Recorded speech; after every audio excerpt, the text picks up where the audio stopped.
see what I see?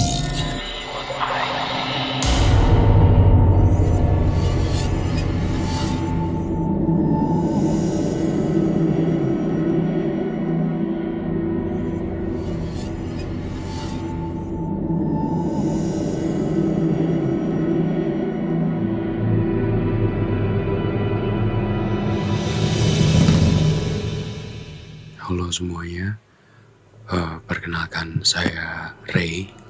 Saya asalnya dari Jakarta dan saya hari ini ingin bercerita tentang pengalaman saya yang sekarang menjadi pramugara di salah satu perusahaan swasta di Indonesia. Sebelum saya bercerita, di sini saya ingin memberikan sedikit disclaimer kalau pengalaman ini saya dapatkan bukan hanya dari saya pribadi, tapi dari juga teman-teman kamar saya dan juga teman-teman yang bercerita kepada saya tentang pengalamannya, pengalaman horornya yang ketika mereka menjadi pramugara juga. Sebelumnya saya masih menjalani training di sini dan kami memang difasilitasi sebuah mes atau sebuah dorm untuk setiap pramugara baik yang sudah official terbang maupun yang masih training. Jadi kami memang diharuskan untuk tinggal di mes. Dan mes saya itu adalah letaknya di mes 1. Mes 1 pramugara, mes 2 itu pramugari, dan mes 3 itu khusus pramugara, tapi ada juga mes 1 khusus pramugari. Dan mes saya itu mes 1 dan bentuknya itu seperti apartemen atau rumah susun. Lebih tepatnya sih apartemen sih, lebih mirip ke apartemen. Dan ini adalah gedung baru. Yang saya dengar sih sebenarnya ini gedung baru bekas ruang isolasi COVID. Jadi kayak baru sekitar beberapa tahun belakang dibangun. Nah, ruangan ini ada 4 lantai.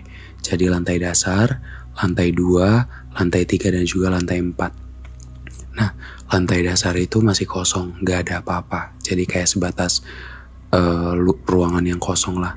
Lantai 2 itu sudah full dan lantai 3 itu pas saya masuk cuman hanya sebagian aja yang full. Jadi tangga itu ada di tengah-tengah. Kalau misalnya yang sebelah kiri itu udah full dan yang sebelah kanan itu belum full. Nah, pas saya pertama kali masuk di bulan Agustus, lantai atas itu masih kosong semua.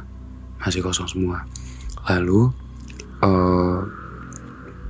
saat saya menjalani training di minggu ke pertama, awalnya semua berjalan baik-baik aja. Semuanya kayak ya berjalan normal lah. Saya juga tipe orang yang skeptis kalau misalnya ada hal-hal horor. Saya tipe yang cuek dan gak percaya kalau misalnya gak ngalamin. Saya juga gak punya keahlian apa-apa dalam melihat atau merasakan hawa-hawa makhluk astral gitu, saya gak ada. Lalu kembali lagi ke cerita. Ketika di minggu pertama, saya memang di dalam kamar itu ada 4 orang. Satu kamar itu berisi 4 orang, tapi satu teman saya baru beberapa hari sekamar itu langsung pindah ke mes 3 ikut temannya. Jadi kami sisa 3 orang di sana. Kemudian letak kamarnya itu, susunan kamarnya adalah ruangannya cukup besar. Jadi ada satu lemari yang emang luas, ada 3 pintu lemari, lalu 2 kamar mandi, dan 3 kasur yang memang terpisah.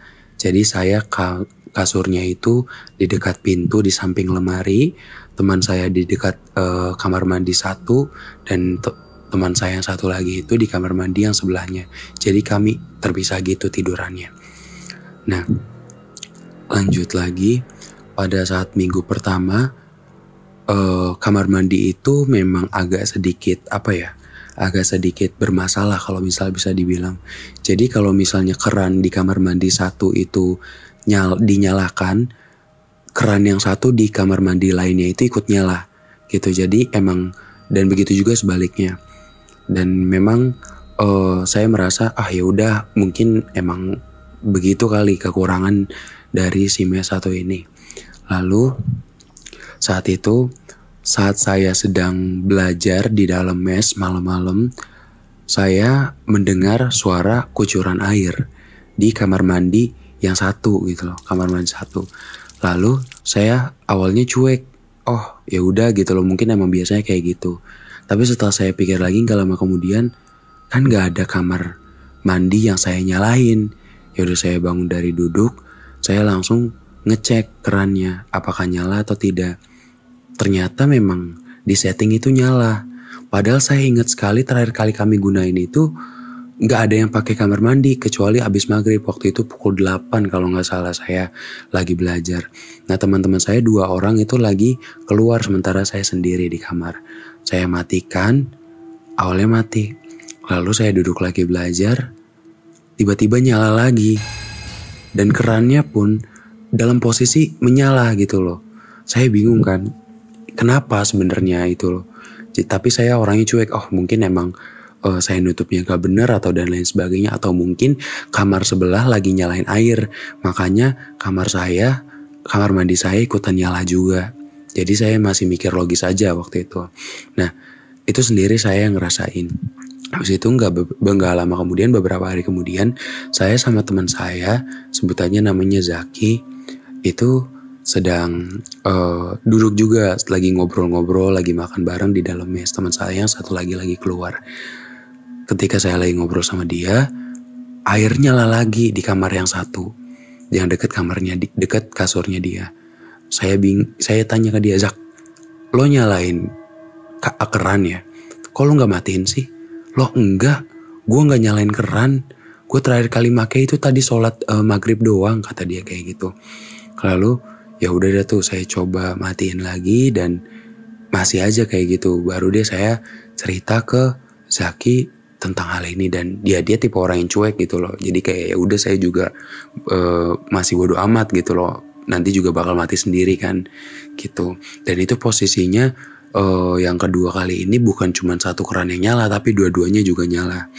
Ya, jadi saya mikir mungkin emang kamar sebelah aja yang lagi nyalain yang lagi nyalain keran, makanya kamar saya juga ikutan nyala. Lalu setelah itu di minggu pertama saya ingat banget. Nah, di minggu kedua saya posisinya masih di dalam kamar mes. Saya sendiri waktu itu. Itu hari, saya lupa hari apa, tapi yang jelas kayak masih weekday gitu. Dan posisinya saya sendiri lagi makan nasi goreng. Habis itu saya belajar kan. Nah, posisinya waktu itu jam 8, sekitar jam 8 atau jam 9 malam. Malam itu ada yang ngetok kamar saya 5 kali. Tapi ini berangsur-angsur, gak langsung 5 kali. Dan ketukannya itu jadi 2 kali, lalu sekali. Ketukan pertama itu 2 kali, tok gitu loh. Terus saya dari dalam bilang aja, masuk, gak dikunci, saya bilang gitu. Tapi saya tunggu, gak ada yang masuk. Saya bilang lagi, masuk aja, gak dikunci gitu. Lalu setelah itu karena gak ada yang masuk, ya udah saya cek keluar, saya buka pintu, gak ada orang di sana. Ada 2 orang di dekat kamar saya, di samping kamar saya, di lorong. Mereka lagi ngerokok. Itu senior saya. Saya tanya dong, Mas, tadi ada yang ngetok kamar saya ya 2 kali. Terus mas-masnya bilang, gak ada mas. Di sini saya sama teman saya cuma duduk aja, saya nggak dengar ada yang ngetok, nggak ada yang lewat juga. Saya bilang kan, serius mas, tadi ada yang ngetok loh 2 kali, saya dengar banget.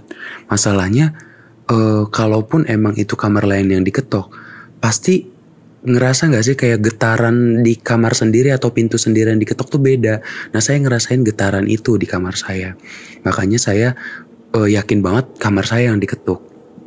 Habis itu saya bilang, serius mas, nggak ada yang ngetok? Iya mas, serius, saya dari tadi di sini, sumpah, kata dia kayak gitu. Habis itu ya saya pengen masuk lagi. Ya udah deh mas, kalau gitu saya masuk lagi. Tapi sebelum itu saya bilang, mas-masnya bilang,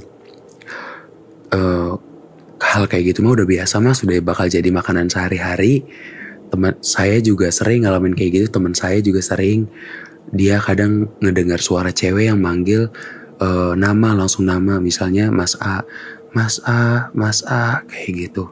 Dan itu suara cewek, jelas banget, dan itu sering banget kayak gitu.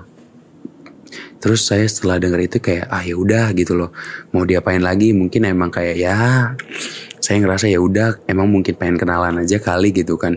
Karena saya juga percaya setiap tempat pasti ada penunggunya, dan emang saya sebelum belum lama di sini juga saya udah sering denger lah yang kayak gitu-gitu, jadi kayak ya udah biasa aja.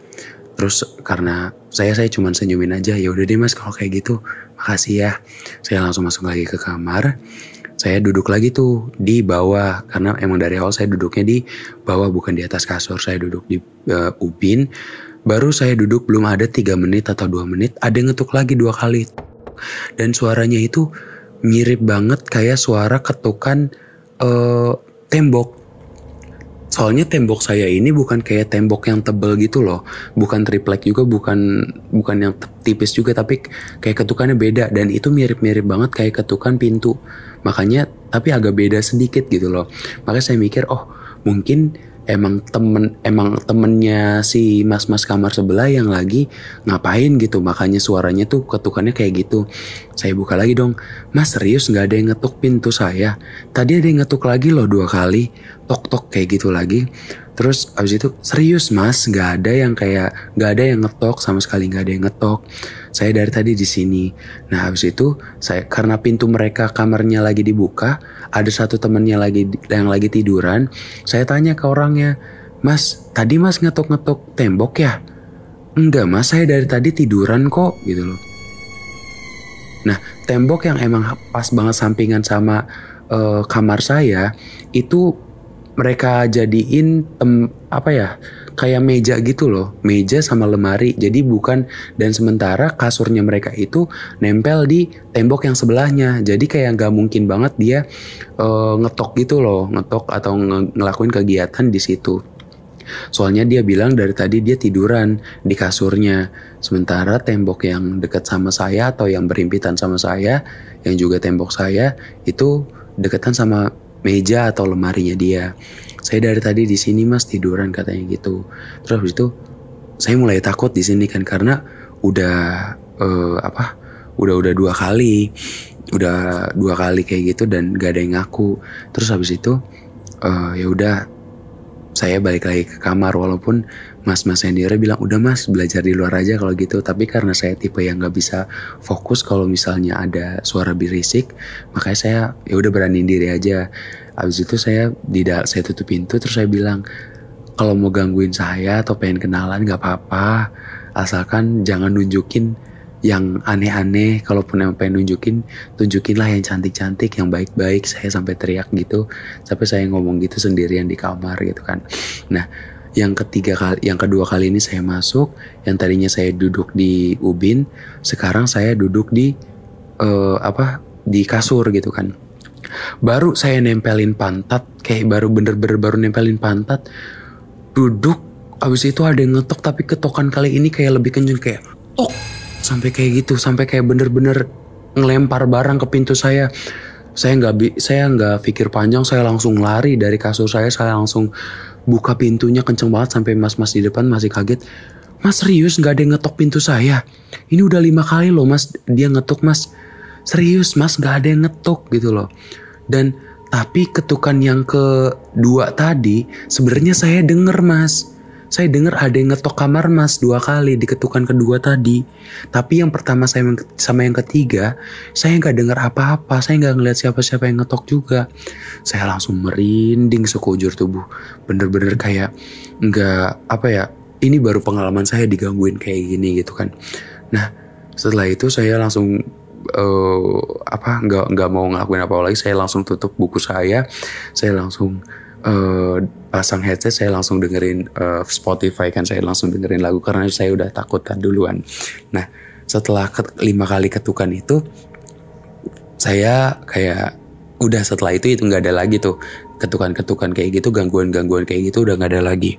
Nah selang karena saya orang yang nggak mau cerita kan ke teman saya namanya Zaki ini, karena orangnya cuek juga, jadi kayak takutnya nggak ditanggepin, jadi dan takutnya dia takut juga kan, jadi kayak ya udahlah nggak usah diceritain.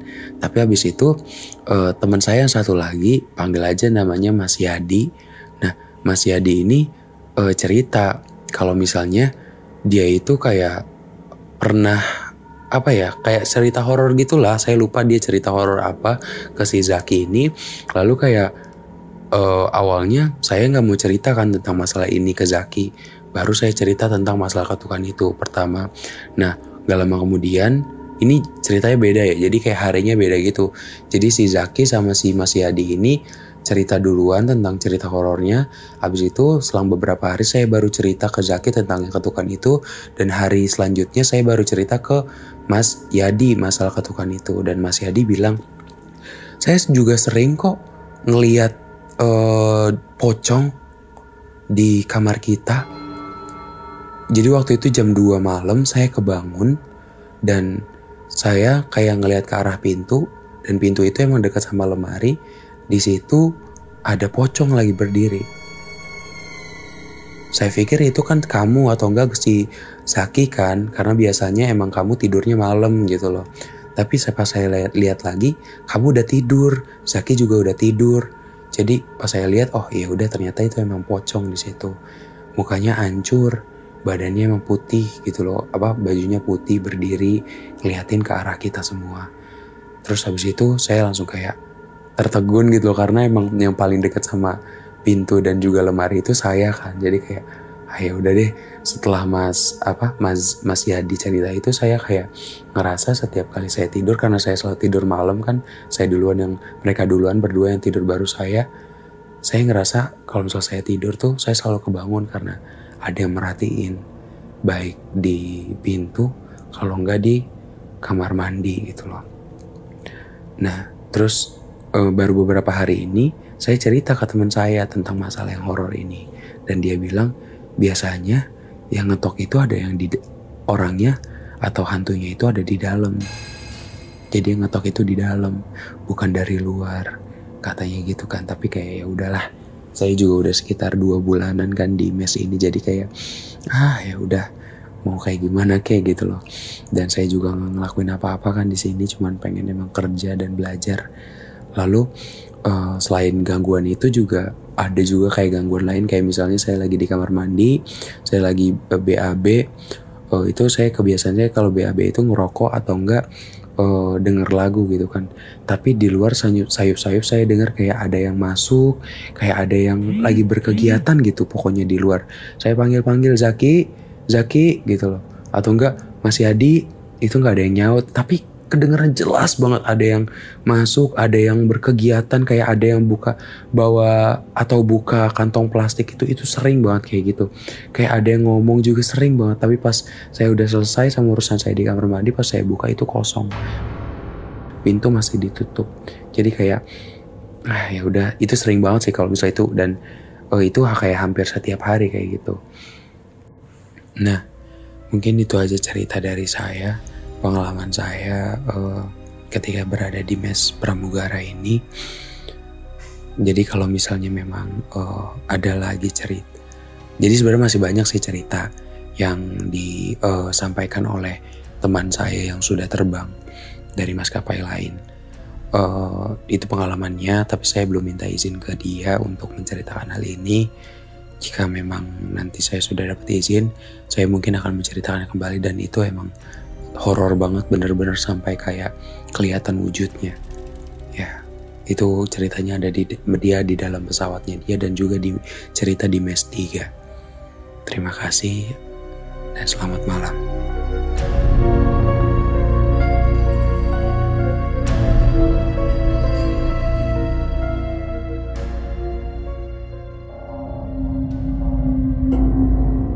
Kamu punya pengalaman horor? Kirim ceritamu ke podcast.ceritahoror@gmail.com.